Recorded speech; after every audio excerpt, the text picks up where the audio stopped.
अस्सलाम वालेकुम नाजरीन, आप देख रहे हैं स्टेट क्राफ्ट और मैं हूं सैयद मुजम्मिल शाह। नाजरीन, हमने कल भी बात की थी कि मुल्क में अमन व अमान के हवाले से सिचुएशन बद से बदतर होती दिखाई दे रही है। यूँ मालूम होता है कि जैसे हम 2007 से 2013 वाले दौर में वापस आ रहे हैं, जब ऑन एवरेज रोज़ाना मुल्क में कहीं ना कहीं दहशत गर्दी का कोई वाक़या हुआ करता था।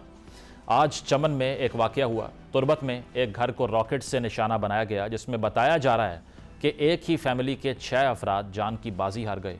कल भक्कर में पंजाब और केपी बॉर्डर पर पुलिस चेक पोस्ट पर एक खुदकुश हमला होता है, जिसमें 2 अहलकार जाँ बहक हुए। जबकि इसी हफ्ते कोहाट, करक, जनूबी वज़ीरिस्तान में भी दहशत गर्दी के मुतअद्दिद वाक़यात रूनुमा हो चुके हैं। वफाक और सूबाई हुकूमतों की क्या तरजीहात हैं, वो हमारे सामने हैं।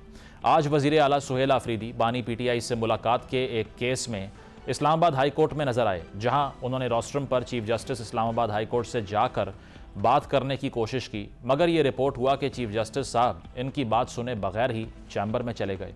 वहीं पर अलीमा खान साहिबा भी दिखाई दी, जिन्होंने अपनी पार्टी मामलात में इन्वॉल्वमेंट पर तनकीद का जवाब देते हुए कहा कि बानी PTI के सेहत पर फैसले करने का मैंडेट पार्टी के पास नहीं, ये फैमिली और डॉक्टर्स का मैंडेट है। फिर उन्होंने केसेस के हवाले से बैरिस्टर गौर, हामिद खान, लतीफ़ खोसा, अली बुखारी के नाम लेकर तनकीद की।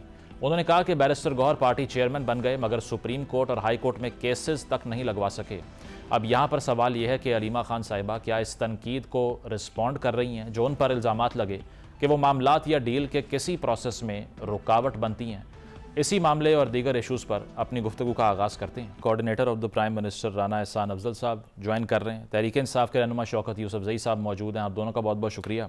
राना साहब, आपसे आगाज़ करूँगा। बेशक आप इसको प्रोपेगेंडा ही कहते हैं, खान साहब की सेहत के हवाले से सोशल मीडिया पर जो ट्रेंड चलते रहे, PTI के सोशल मीडिया पर बिलखसूस, इस सब को इससे छुटकारा हासिल करना इज़ नॉट वेरी डिफ़िकल्ट अगर आप उनके प्राइवेट डॉक्टर्स को अलाउ कर दें मुलाकात, और साथ साथ फैमिली मेम्बर्स को, क्योंकि जो आपने कहा कि 85% उनकी आँख की बिनाई जो है वो बिल्कुल ठीक है।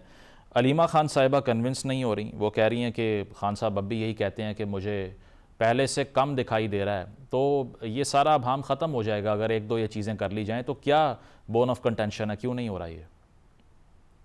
बिस्मिल्लाहिर्रहमानिर्रहीम। बहुत बहुत शुक्रिया।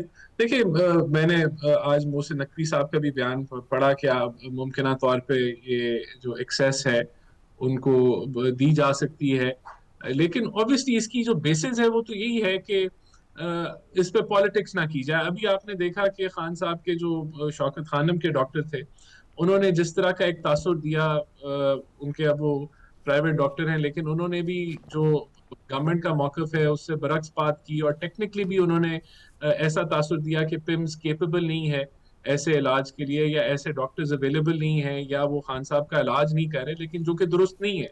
तो यहाँ हमेशा कोशिश यही की गई है कि चीज़ों को प्ले किया जाए। तो ये एक फैक्टर है जो कि हमेशा प्रोपोगेट, फिर ऐसा प्रोपोगेंडा किया जाता है या सेहत के ऊपर सियासत करने की कोशिश की जाती है, और ये एक दफा नहीं, इसकी एक हिस्ट्री है PTI के साथ।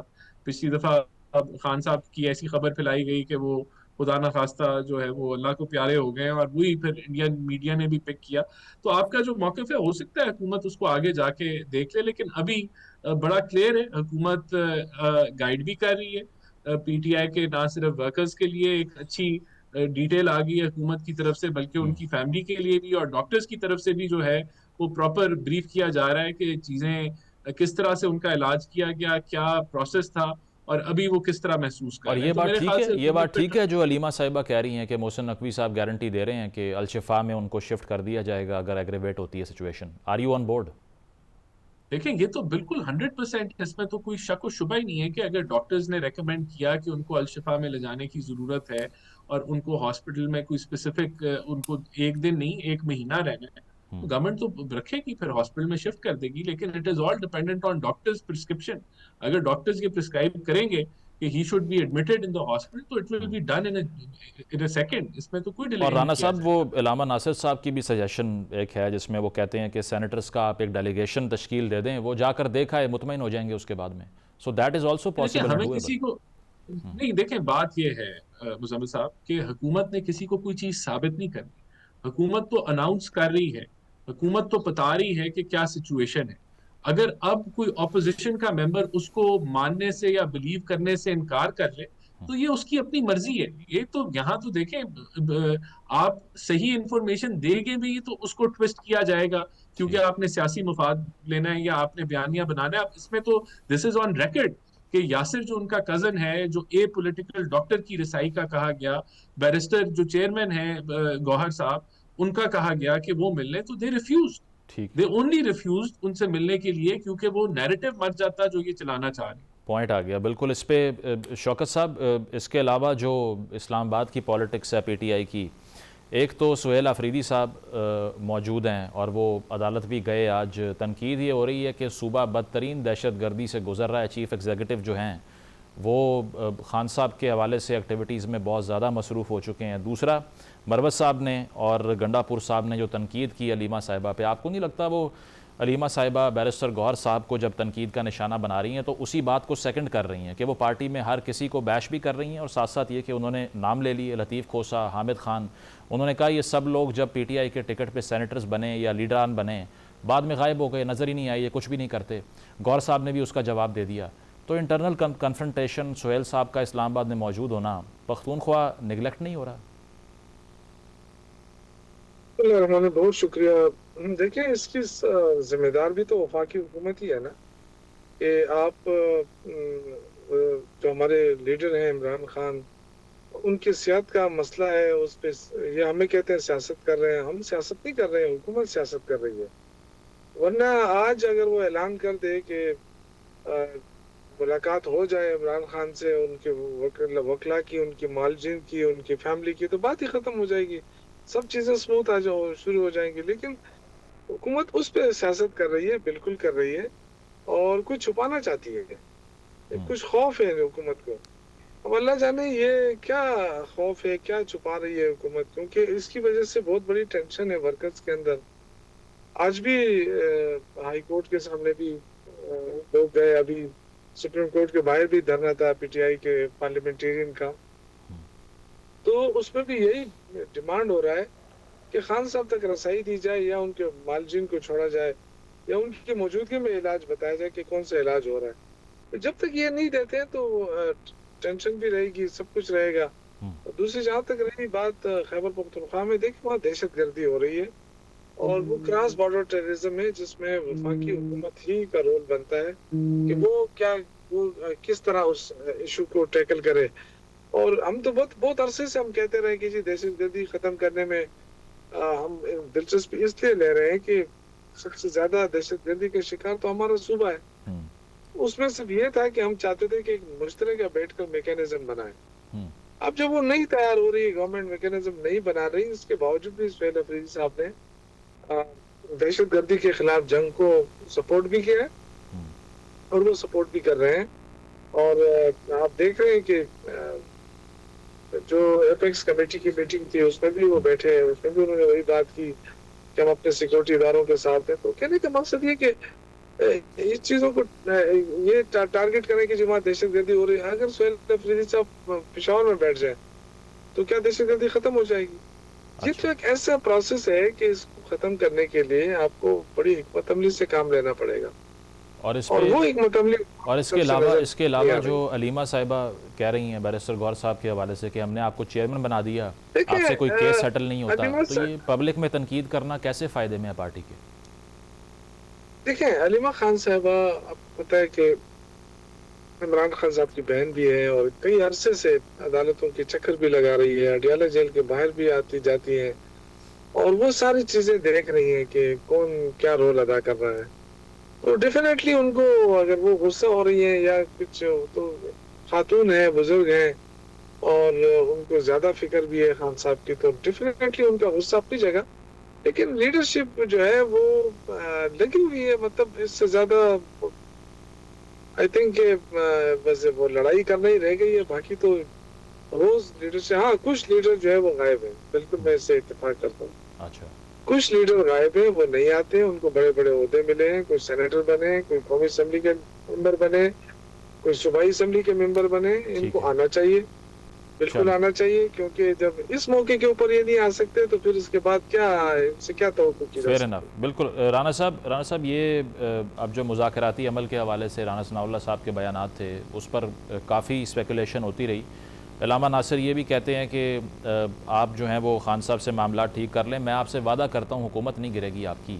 अचकज़ई साहब की भी मुलाकात होनी थी, तो क्या एक्सपेक्टेशन है, कोई चल रही है बातचीत, ये डील की बातें चलें, डिफाई कर दी, डिनाई कर दी आपने, लेकिन इंगेजमेंट है स्टेज पर कोई अचकज़ई साहब के साथ, किसी और के साथ पीटीआई में, या नहीं है? देखिए, जो बातचीत है उसके दरवाजे हुकूमत की तरफ से बंद नहीं है। वहाँ स्पीकर साहब ने अपना वेन्यू, अपना दफ्तर जो है वो ऑफर किया है कि उसके जरिए जो है चीज़ों को हुकूमत के साथ इंगेजमेंट शुरू की जा सकती है। उसको अभी तक अचकज़ई साहब हों या दीगर और लोग हों, उन्होंने यूटिलाइज नहीं किया। चीज़ें इन द एयर हैं। एक तरफ आप जो है अभी सूबा बंद करके बैठे हुए हैं, बैठे हुए थे।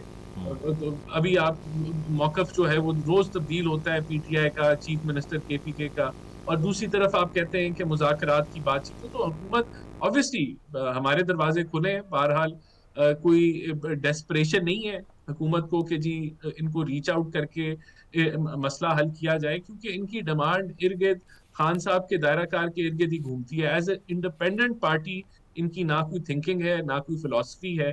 एक ही फिलॉसफी है, और वो खान साहब के दायरा कार से बाहर नहीं निकलती। तो हमारी तरफ से रुकावट नहीं है। इस दायरा कार से बाहर निकलेंगे तो फिर मेरे ख्याल से बातचीत हो सकती है। बहुत बहुत सारे टॉपिक्स हैं। अब 2029 में इलेक्शन होने 3 साल रह गए। उसके लिए जो है कोई अगर मिलके कोई रिफॉर्म्स करने की जरूरत है, उसको काबिल कबूल बनाने की जरूरत है कि सारों के लिए रिजल्ट एक्सेप्टेबल हो, तो ये टॉपिक्स हैं जिन पे बातचीत करनी चाहिए। दहशतगर्दी के हवाले से किस तरह कोऑर्डिनेशन करनी है, किस तरह हमांगी दिखानी है रियासत के साथ, ये टॉपिक्स हैं डिस्कशन के। लेकिन अगर हर टॉपिक खान साहब से शुरू होगा कि भाई आप उनसे बात कर लें, उनसे आप मामला तय कर लें, तो वो ठीक देखें, है। हुकूमत की तो कोई मजबूरी नहीं है और कि राना साहब, हम एक जो और है चीज़ को वो। ज़रा क्लैरिफाई करें, ये जरदारी साहब की जो हालिया तनकीद है खान साहब के ऊपर, पिछले 2 साल में ये नज़र नहीं आई, अनप्रेसिडेंटेड है। तो आपके जो नाक़दीन हैं वो ये कह रहे हैं कि जरदारी साहब ये मैसेज दे रहे हैं कि अगर गवर्नमेंट तैयार हुई कुछ करने के लिए तो हम तैयार नहीं हैं। देखिए, ये तो मैं नहीं समझता कि ऐसा कोई मैसेजिंग दी जा रही है। पीपल्स पार्टी हमारे कोalition पार्टनर्स हैं, और ये उन्होंने अपनी राय जेल के, किस तरह जेल का वक्त उनका गुजरा था, उसका कंपैरिजन उन्होंने खान साहब के साथ किया। देखिए, हुकूमत जो है वो अल्हम्दुलिल्लाह इट इज गोइंग स्मूथ। हमारा चैलेंज जो है वो मईशत का चैलेंज है। हमारा फोकस जो है वो पाकिस्तान की सलामती, उसकी डिफेंस और उसकी मईशत के ऊपर है। सिक्योरिटी सिचुएशन को बेहतर करना है, और मुल्क को माशी तौर पे आगे ले जाना है। इसके अलावा कोई चैलेंज नहीं है। Politically PTI is not a threat. ये खुद अच्छा। जो जमात है अपनी जो एक बदतरीन परफॉर्मेंस केपीके में कर रही है, उससे ये खुद अपना जो पॉपुलैरिटी है या जो इनका कोई वोट बैंक बचा कुचा है, वो ये लूज कर रही है दिन ब दिन। नहीं राना तो साहब, हमारा फोकस एक है। और थ्रेट भी है। वो सुहेल अफरीदी साहब रिहाई फोर्स बना रहे हैं, वो कह रहे हैं लाखों नौजवान इसमें शामिल होंगे। अंसार अब्बासी साहब ने कहा कि ये मिलिशिया की फॉर्म भी इख्तियार कर सकती है। इससे बड़ा क्या थ्रेट है? आप एक्नॉलेज ही नहीं कर रहे इसको। देखिए, बात ये कि अगर तो इस फोर्स से ये इज्तिमाई नमाजें और नफल पढ़ा के खान साहब के लिए दुआ कर लें कि अल्लाह ताला उनका जो सोच है उसको सीधे रास्ते पे चला दे, तो शायद कोई फायदा हो जाए। लेकिन इसके अलावा तो मुझे नहीं लगता कि उस फोर्स से कोई जो है कोई रिजल्ट निकलेगा। ठीक। ये तो एक डेस्परेशन जो है वो दिखा रही है कि अब जहां आपकी फाइनल कॉल भी फ्लॉप हुई, अब आप फोर्स का नाम दे के, इसके मेंबरशिप ही नहीं पूरी होनी। और वो मेंबर जो है वो मेरे ख्याल से अगर कोई आई ऐसी कि फोर्स वाला कोई मामला हुआ जो कि ना आइन के ठीक। मुताबिक है ना कानून के मुताबिक है, तो फिर उस तरीके से इनको इनके साथ डील किया जाएगा। अच्छा ठीक है। शौकत साहब, ये मुझे याद है मौलाना फजल रहमान साहब पे आपके दौर में बड़ी तनकीद होती थी कि ये डंडा बरदार लोगों के साथ पार्लियामेंट आ जाते हैं। अब जो ये फोर्स बनाई जा रही है, इस पर कहा यह जा रहा है कि पीटीआई के अपने बहुत से लोग गैर मुतफिक हैं कि ये तो, आपको याद होगा भुट्टो साहब ने भी एफएसएफ बनाई थी, फेडरल सिक्योरिटी फोर्स, फिर उसी की वजह से उन पर कत्ल का मुकदमा हो गया, which led to his execution. तो ये जो करने जा रहे हैं ये सिर्फ ऑप्टिक्स हैं या सीरियस है पीटीआई? शफी जान साहब कहते हैं कि हमें कोई फ़र्क नहीं पड़ता पार्टी अप्रूव करे ना करे, हम तो बनाएंगे ये। देखिए, अभी तक तो इसमें कोई हमें ब्रीफ तो नहीं मिली है कि ये जो फोर्स है ये क्या है, क्या करेगी, इसका क्या जिम्मा है। लेकिन अगर इमरान खान की राय के लिए कोशिशें हो रही हैं तो मेरे ख्याल से अच्छी बात है। और जाहिर है उनको स्ट्रीट मूवमेंट का इंचार्ज बनाया है खान साहब ने, वज़ीर आला को। तो वो तरीका जाहिर है वो अपने ही तरीके से कर सकते हैं, कर रहे हैं। शौकत साहब, तो वैसे कॉन्स्टिट्यूशन तो क्लियर है पार्टी कि कॉन्स्टिट्यूशन क्लियर है कि प्राइवेट मिलिशिया नहीं हो सकती पाकिस्तान में। नहीं, ये वो मलेशिया नहीं है जी, वो नहीं, मैं क्या पूछ रहा हूँ, वो निकलना ना है, आपने बताया नहीं, ये क्लियर नहीं नहीं है। नहीं नहीं, ये बिल्कुल ऐसे नहीं है। ये एक पुरअमन जो पार्टी के यंगस्टर्स है, यूथ है, उनको इकट्ठा करना है। उसमें आईएसएफ भी है, यूथ भी है, पार्टी मदर पार्टी भी है। उन सबको एक प्लेटफॉर्म पर लाना है और एक ही उसके नीचे आप देखें ना, अभी इस वक्त जो सूरत-ए-हाल है, वो कोई भी बंदा हो, चाहे वो जनरल सेक्रेटरी है, चाहे वो चेयरमैन है, चाहे और है, वो अपने पावर्स इस्तेमाल नहीं कर रहे हैं। वो कोई भी बात हो समझते हैं कि इमरान खान के अलावा कोई नहीं हो सकता है पावर। उसकी वजह से इश्यूज भी आ रहे हैं, मतलब पार्टी को मुश्किलात का सामना भी है। तो मेरा ये ख्याल है कि सुहेल अफरीदी शायद वो इसी आईएसएफ यूथ को मिलाकर एक नया नाम देकर ताकि वो उसके अंडर में रहकर काम कर सके। ठीक है, तो ये हुकूमत शौकत साहब एक और बात गंडापुर साहब ने जो इंटरव्यूज़ दिए उसमें खासी मेरे लिए तो हैरान कुन चीज़ें भी थीं। जब उन्होंने ये कहा कि मैं इस्लामाबाद निकलने से पहले 26 नवंबर को मोहसिन नकवी साहब से राब्ते में था, लेकिन जो कारकुन था ना, जो डी चौक में लड़ रहा था, जिसने आंसू गैस के शेल खाए, जिस पे मुकदमे हो गए, आपके बकौल कुछ लोगों को गायब कर दिया गया, उसको नहीं मालूम था कि हमारा जो चीफ़ मिनिस्टर है वो पाकिस्तान के जो वज़ीर दाखिला हैं उनके साथ राब्ते में होने के बाद यहाँ पर आ रहा है, और ये हकीकी आज़ादी का जो इनकलाब या कफन बांध के आएंगे, ये सब कुछ तो राब्ते में होने के बाद किया जा रहा है। तो वर्कर को अगर पता होता तो शायद कोलेटरल डैमेज इतना ना होता। ये बहुत बड़ा सवालिया निशान नहीं है मोबिलाइजेशन जो आप करते हैं उस पर? देखिए, अमीन साहब ने जो कुछ कहा है जाहिर वो उसको ऑन भी करते होंगे, और मुझे चूंकि मेरे इल्म में ऐसी कोई बात नहीं है। उन्होंने कहा है, मीडिया पे हमने भी सुना है, आपने भी सुना है। देखिए, मेन चीज ये है कि वर्कर तो आज भी तैयार है, वो सिर्फ इंतजार कर रहे हैं कि हमारी लीडरशिप क्या हिकमत अमली अपनाती है। अब मुल्क के हालात को हम देखते हैं तो फिर सूरत-ए-हाल मुश्किल हो जाती है कि ये मुल्क तो चल ही नहीं रहा है। ऑलरेडी माशी बहरान है, इन्वेस्टमेंट खत्म हो रही है, एक्सपोर्ट नहीं हो रही, कारखाने बंद हो रहे हैं। जो टेक्सटाइल की सबसे बड़ी एक्सपोर्ट होती थी वो खत्म हो गई, हमारी आधे से भी कम रह गई। ठीक, तो हमारा तिजारती खसारा इस हद तक बढ़ गया कि हम और आगे कैसे इस मुल्क को कैसे चलाएंगे। चलें, पॉइंट ये सबसे बड़ा क्वेश्चन है। इसमें अगर हम कोई ऐसी चीजें शुरू करें जिससे मुल्क और नीचे बैठ जाए तो फिर इल्जाम हमारे ऊपर आएगा। Fair enough. राना साहब, इसलिए हम बड़े सोच समझ के कोशिश कर रहे हैं कि इमरान खान हर सूरत में रहा हो, ये उनका हक बनता है। उनको जो है ना बुनियादी इंसानी हकूक से दूर रखा जा रहा है। पॉइंट आ गया। राना साहब लास्ट मिनट है, राना साहब लास्ट मिनट है। ये जो फायरवॉल के हवाले से 40 अरब रुपया आवाम का ज़ाया हो गया है, इसका जवाब राना सनाउल्लाह साहब ने दिया कि 400 अरब भी लग गया फिर भी ये बनाएंगे। तो ऐसी क्या ज़रूरत पेश आ गई है? क्या पीटीआई को कंट्रोल करना है, क्या करना है? ये देखें, मिस इन्फॉर्मेशन को कंट्रोल करना, जो कि देखें Pakistan is under security threat. आप देख रहे हैं कि हजारों की तादाद में साल के अंदर पाकिस्तान के अंदर हमले होते हैं और नैरेटिव बिल्डिंग की जाती है कि मुल्क को तकसीम किया जाए या लोगों को कंफ्यूज किया जाए। नेशनल लेवल के ऊपर वो कोहेजन जो दरकार है वो अभी तक पता नहीं हमने अचीव किए नहीं की।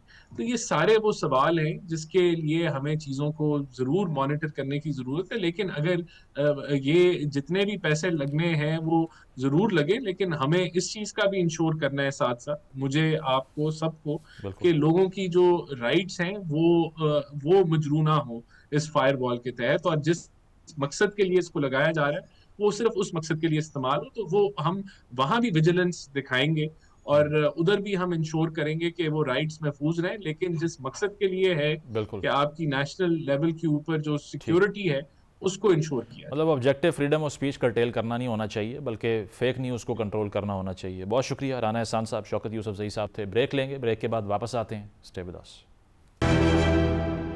वेलकम बैक नाजरीन। वन स्पोर्टिंग कंट्री होने की वजह से उम्मीदें जो पाकिस्तानी शायकीन को रहती हैं किसी खेल से तो वो क्रिकेट है, लेकिन वहाँ पर डिसअपॉइंटमेंट्स का सिलसिला जारी है। कल के मैच की अगर हम बात करें तो पाकिस्तान इंग्लैंड को फेस करता है, और बताया ये जा रहा है तजिया निगारों की तरफ से कि जो कैप्टनसी के डिसीजंस हैं सलमान अली आगा की तरफ से, जो बॉलिंग चेंजेस करवाए गए, जिस तरह की फील्ड प्लेसमेंट उन्होंने रखी, जो सिलेक्शन की, और अबरार की तरह के प्लेयर्स को जो टॉप रैंक्ड प्लेयर्स हैं दुनिया में उनको ड्रॉप किया, शादाब को प्रेफर किया, उसकी वजह से डिफ़ीट देखना पड़ी और अब पाकिस्तान के सेमीफाइनल तक रसाई के जो चांसेस हैं वो तकरीबन बहुत ज़्यादा रिड्यूस हो चुके हैं। उसकी वजह यह है कि अब न्यूजीलैंड को अपने बाकी के मैचेस हारने पड़ेंगे, उसके बाद पाकिस्तान श्रीलंका को अगर बीट करता है then there is a chance, otherwise तकरीबन ये टूर्नामेंट पाकिस्तान के लिए ख़त्म हो चुका है। क्या वजह है कि रिपीटेडली पाकिस्तान की परफॉर्मेंसेस में कोई कंसिस्टेंसी सामने नहीं आती? क्या वजह स्ट्रक्चर है, मैनेजमेंट है, कोच है या कप्तान है? इस पर गुफ्तगू का आगाज़ करते हैं। साबिक टेस्ट क्रिकेटर आमिर सुहेल साहब मौजूद हैं और senior sports analyst doctor Numan Niaz join कर रहे हैं। आप दोनों का बहुत बहुत शुक्रिया। आमिर साहब, आपसे आगाज़ करूँगा। कल की जो डिसअपॉइंटिंग परफॉर्मेंस हमने देखी है, बेशक मैच जो था वो लास्ट ओवर तक गया, लेकिन ये कैप्टनसी के जो डिसीजन थे उस पर ख़ासा क्रिटिसिज्म भी हो रहा है। कहा जा रहा है क्रिकेट आईक्यू का इशू है। अब इंडिया के अगेंस्ट जो मैच था उसमें ईशान किशन की हमने जो इनिंग्स देखी, नज़र यही आ रहा है कि अगर कोई प्लेयर ऑपोजिशन का क्लिक कर जाए और मारना शुरू कर दे तो उसके बाद में हाथ पांव फूल जाते हैं, कोई स्ट्रैटेजी नहीं बनती उसको आउट करने के लिए। और कल हैरी ब्रूक ने जिस तरह अप दी ऑर्डर आके डोमिनेट करना शुरू किया, nobody had an answer to that. क्या इशू है पाकिस्तान की स्ट्रैटेजी में कि आपको वो टेरिटरी इंस्टिंक्ट नज़र नहीं आती और अब दोबारा से हम इफ एंड बट्स पर आ चुके हैं कि कोई टीम किसी और से हार जाए, कोई किसी और से जीत जाए, फिर क्वालिफाई कर सकते हैं, अदरवाइज़ हमारा जो फेट है वो अनसर्टन है? देखिए, एक तो आपका क्वेश्चन जो है बहुत ही ज़्यादा लोडेड है और इसमें थोड़ा सा टाइम चाहिए होगा जवाब देने के लिए। देखिए, बात यह है कि आपने खुद ही कहा कि क्रिकेट आईक्यू वो लैक करते हैं। जब भी आप किसी जगह पे बैटल में जाते हैं या आप compete कर रहे होते हैं, आपकी एक स्ट्रैटेजी होती है, प्लान ए। अगर वो आपका काम नहीं करता, you suddenly revert to plan B. अगर वो भी नहीं कर रहा, यू हैव एन ऑल्टरनेट। लेकिन हमने ये देखा कि पाकिस्तान के पास कोई इतने ज़्यादा प्लान नहीं थे, ठीक है। फिर आपने जो कोच रखा हुआ है वो उसको इतनी अपॉर्चुनिटीज़ मिल गई हैं, but he has got nothing to show for. देखिए, आपके डिस्पोजल पे दुनिया का बेस्ट टैलेंट होगा, अगर आपको टैलेंट यूज़ नहीं करना आएगा तो आप रिजल्ट प्रोड्यूस नहीं कर सकते। टाइम एंड अगेन हमने देखा कि फैसले, टीम सिलेक्शंस, टॉस के ऊपर जो फैसले वो गलत हुए।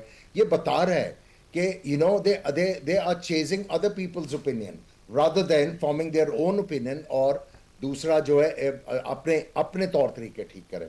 देखिए, मैं ये कहूँगा कि पाकिस्तान क्रिकेट बोर्ड ने ऑफ लेट जितना इन प्लेयरों को सपोर्ट किया है, इट्स अनप्रेसिडेंटेड। उसके बाद अगर आप देखें कि पाकिस्तान क्रिकेट बोर्ड ने बहुत ज़्यादा इन्वेस्ट किया इनके फेलियर्स के ऊपर, दे लुक्ड अवे कि इनको जो है ये सेटल हो जाए पाकिस्तान टीम में और परफॉर्म करना शुरू करें। ये अनप्रेसिडेंटेड है, लेकिन ये लेट डाउन करने से आपको बात से नहीं आ रहे। और मैं समझता हूँ अगर आप लुब्बे लुबाब में यह बात मेरे से पूछना चाहते हैं, आपका सिस्टम जो है वो है ही नहीं। सिस्टम प्रोड्यूस करता है प्लेयर्स, आपका सिस्टम है ही नहीं। वो बिल्कुल जो है वो उसका खाना खराब कर दिया हुआ हमने। वो एक नारा था कि डिपार्टमेंटल क्रिकेट बंद करो, ये करो, वो करो, हमारा स्ट्रक्चर ठीक नहीं है, हमने उसका बेड़ा गर्क कर दिया। और उसके बाद सोने पे सुहागा ये है कि हमारे एक्स क्रिकेटर्स जो हैं, ठीक है ना, वो इतने अरसे से पाकिस्तान क्रिकेट को जोंक की तरह चिमटे हुए हैं, आज तक बेहतरी नहीं हो रही। 15-20 साल से मैं देख रहा हूँ ये सारी चीज़ें हो रही हैं। कोई कोच आता है, कोचिंग का उसका टेन्योर ख़त्म होता है, वो बाहर आके क्रिटिसाइज करना शुरू कर देता है, वो और चीज़ें शुरू कर देता है। इनकी ग्रेड ग्लटन ख़त्म नहीं हो रही, काम इनको करने का टके का नहीं पता, और जो एडवाइस देते हैं उससे पाकिस्तान क्रिकेट का बेड़ा गर्क हो रहा है। तो आई थिंक कि सबसे पहले हम एक्स क्रिकेटर्स को अपने गिरेबान में झांकना चाहिए और हमें अपने आप से बात करना चाहिए, पूछना चाहिए, have we been honest with Pakistan's cricket? बिल्कुल, जो रॉट है वो आप कह रहे हैं, ठीक है, जो रॉट है वो सिस्टम में आप कह रहे हैं। इस पे नुमान साहब मुझे 3-4 चीज़ें एक्सप्लेन कर दें before we go into a structural analysis, कि एक तो अबरार को ड्रॉप करना, दूसरा नवाज से पावर प्ले का लास्ट ओवर करवा लेना, तीसरा बाबर को नंबर 4 पे बैटिंग करवाना, पांचवा उस्मान तारिक विकेट लेता है उसको डिसकंटिन्यू करवा देना, लास्ट ओवर में शादाब की जगह आप पिक कर रहे हैं फास्ट बॉलर को, जबकि सामने टेल एंडर है, मिस्ट्री स्पिनर को शायद वो इंगेज ना कर पाता। ये जो डिसीजन मेकिंग होती है, माइक हैसन भी रिपीटेडली फील्ड पर आकर एडवाइसेस दे रहे थे, तो उनकी इनपुट का ये रिजल्ट है कि नो ब्रेनर डिसीजन मेकिंग की जा रही है। सबसे पहले तो ये नो ब्रेनर नहीं है। एक तो I will second whatever Aamir ने कहा ना, ब्रिलियंटली सेड हर चीज कि आपके यही जो क्रिकेटर्स है रीइंफोर्स कर रहे हैं फेलियर्स को। अब आपके सवाल का जवाब, अनफॉर्चुनेटली जो मुझे सर्कमस्टांशियल एविडेंस पिछले 8 महीने से मिल रहा था, इब्रार को हमने कभी भी 3 मैच इकट्ठे नहीं खिलाए थे टिल वेरी लेट। उसका रीजन ये था कि वी वर कंटेम्पलेटिंग कि हमने शादाब खान को वापस लेके आना है और वो फेवरेट है आपके कोच का। इसका मतलब है हमने ना सिर्फ के 15 रुकनी जो टीम बनाई थी वो अकोमोडेट किए प्लेयर, बल्कि 11 में भी हम इंटेलेक्चुअली डिसऑनेस्ट डिसीजन लेते रहे। अब कल ही के मैच की बात मैं आपको करके बताऊं, आमिर को सेकंड करूंगा कि यार बाबर आजम ने 6 मैच में 91 रन बनाए, साइम अयूब ने 70 रन बनाए 14 की एवरेज से, सलमान आपका जो कप्तान है सलमान 60 रन 12 की एवरेज से, उस्मान खान 52 रन 13 की एवरेज से, शादाब जो है 111 रन 4 इनिंग में। इसका क्या मतलब है? सारे इकट्ठे फेल हो गए। This mean your system is rotting and ये लड़के डिजर्व नहीं करते थे जिनको आप खिला रहे थे। अच्छा, अभी कल आपने उस्मान तारिक वाली बात की, उसमें भी सर्कमस्टांशियल एविडेंस मिलता है कि वही आपके पास चांस था जब आपने ऊपर से आउट कर दिया, बजाय कि आप उसको दोबारा लेके आते। अब आपने पहले शादाब से एक ओवर कराया, क्यों? क्योंकि विकेट गिरी थी ताकि शादाब के 2-3 ओवर पूरे हो जाएं और उसको उसके ओवर निकालने थे, बजाय कि आप ये सोचते ग्रेटर थिंग्स कि हमने हैरी ब्रूक को आउट करना है। हम उसको नामीबिया के अगेंस्ट उस्मान खान से ऊपर भेज रहे थे कि कुछ रन्स कर ले तो हम जस्टिफाई कर लें उसकी selection over Ibrar, which was ridiculous indeed. Wicket keeper अब लेके Noman sahab sorry to cut you here, but ये शादाब की प्रमोशनल 11 है क्या कि सारे मुल्क के एक नेशनल इंटरेस्ट को एट स्टेक लगा के हम ये चाह रहे हैं कि जबरदस्ती वो परफॉर्म करके दिखा दे किसी तरह? Why so? What's the reason? The reason is Islamabad United. The reason is a personal connect. और Mike Hassan thinks that Shadab is the best thing that has happened to international cricket. उसने तो उस दिन जब बाबर को embarrass किया है, वो जो प्रेशर में जब उसने खुद नंबर 4 पे खिला रहा है और उसके बाद कह रहा है कि जी as an opener ICC tournament में उसका 100 से नीचे स्ट्राइक रेट है और 10 ओवर के बाद वो बैटिंग नहीं कर सकता, तो क्या आपने 4 ओवर के लिए उसको नंबर 4? वो तो ऐसे लग रहा था कि शायद उसकी विशेष के अगेंस्ट सिलेक्ट हुआ बाबर और अब वो उसको एक्सपोज कर रहा है। तो ये आपकी कल बहुत चीजें क्लियर नजर आ रही थी कि आप प्लेयर प्रोटेक्ट करते रहे at the cost of your national pride and match की जो एवेंचुअल रिक्वायरमेंट्स थी वो आपने पूरी नहीं की। ठीक है, प्रोग्राम में एक ब्रेक लेते हैं, ब्रेक के बाद वापस आएंगे। Stay with us. Welcome back नाजरीन। T20 वर्ल्ड कप के हवाले से हमारी गुफ्तगू जारी है। आमिर साहब, एक और चीज़ जो मैंने नोटिस की है वो ये है कि दुनिया भर में लीग क्रिकेट के आने के बाद पिंच हिटर्स या स्ट्राइक रेट के ऊपर जाने का जो फिनोमेना है वो क्रिएट होता है। पाकिस्तान में जब से PSL आया है उसके बाद से तो एक डाउनवर्ड स्पाइरल शुरू हो चुका है। मेरा ख्याल है कि उससे पहले फिर कुछ कंसिस्टेंसी थी। PSL के आने के बाद से तो यही सब हो रहा है जो नुमान साहब बात कर रहे हैं कि कोई एक फ्रेंचाइज जो है वो कौमी टीम को भी डोमिनेट करना शुरू कर देती है। तो फिर सोल्यूशन ये है कि ये सारा कोर ग्रुप हम साइड पर कर दें, इनको बाहर निकाल दें, या फिर इन्हीं लोगों से परफॉर्म करवाएं बेहतर स्ट्रेटजी बना के? What's the solution? देखिए, आप PSL को ब्लेम नहीं कर सकते। PSL ने आपको दुनिया ये मानती थी कि जो बाकी जो लीग्स हैं वो बैट्समैन की हैं, ये वाली लीग बॉलर्स की है। आप मुझे ये बताएं, पहले 2 IPL में आपने इतने फास्ट बॉलर्स अनअर्थ किए, किधर गए वो? डिसअपीयर्ड। देखिए, पाकिस्तान में प्रॉब्लम यह है, जब आप 70s और 80s या 90s की बात करते हो तो सिस्टम प्लेयर्स प्रोड्यूस कर रहा था। आपने सिस्टम का बेड़ा गर्क कर दिया आपने सिस्टम का। अब मसला यह है कि आपके पास प्लेयर बनाने वाला कोई नहीं है। अगर प्लेयर बनाने वाला कोई होता तो आज आप सिर्फ बाबर आजम का नाम ले रहे होते। बात सिंपल सी है, PSL को आप ब्लेम नहीं कर सकते। हाँ, PSL को हमने यूज प्रॉपरली नहीं किया। देखिए, आपका नारा जो है वो बड़े अरसे से है, स्ट्राइक रेट, वो छक्के मारना, ये वो हो रहा है। देखिए, इसके लिए सबसे बड़ा प्रीरेक्विजिट ये है कि आपके पास टेक्निक भी होनी चाहिए। अगर आप ये समझते हैं कि जोर की ये गेम है तो गामा पहलवान तो सबसे बड़ा बैट्समैन होता। आपको टेक्निक चाहिए इसमें। हमारा फोकस टेक्निक के ऊपर नहीं है, हमारा फोकस जो है वो गलत चीजों के ऊपर है, जिसकी वजह से आपकी क्रिकेट बहुत ज्यादा सफर कर रही है। और मैं फिर ये कहूंगा कि जो जोंकों की तरह ये चिमटे हुए हैं पाकिस्तान क्रिकेट बोर्ड को लोग, उनसे जब तक आप सीख गर्म करके इनसे जान नहीं छुड़ाएंगे, आपकी क्रिकेट आगे नहीं जा सकती। क्योंकि इनके वेस्टेड एजेंडाज हैं, इन्होंने वो प्लेयर की वो एजेंट्स की फर्म बनाई हुई है, पता नहीं क्या क्या किया हुआ है। पिछले 4 साल से मैं कह रहा हूं आपका बैटिंग में मिडिल ऑर्डर का प्रॉब्लम है। पीएसएल में आप अपने फर्स्ट क्लास के परफॉर्मर जो हैं उनको चांस दें। आज भी वो नहीं हुआ। आप मुझे ये बताएं कि फ्रेंचाइजीज इधर जा रही हैं, पीसीबी की थिंकिंग और है। जब तक कोऑर्डिनेशन नहीं होगी एक ऑर्गेनाइजेशन में आपको रिजल्ट नहीं मिलेंगे। आपको इस दफा फर्स्ट क्लास के मिडिल ऑर्डर के परफॉर्मर जो है उनको शामिल करना चाहिए था।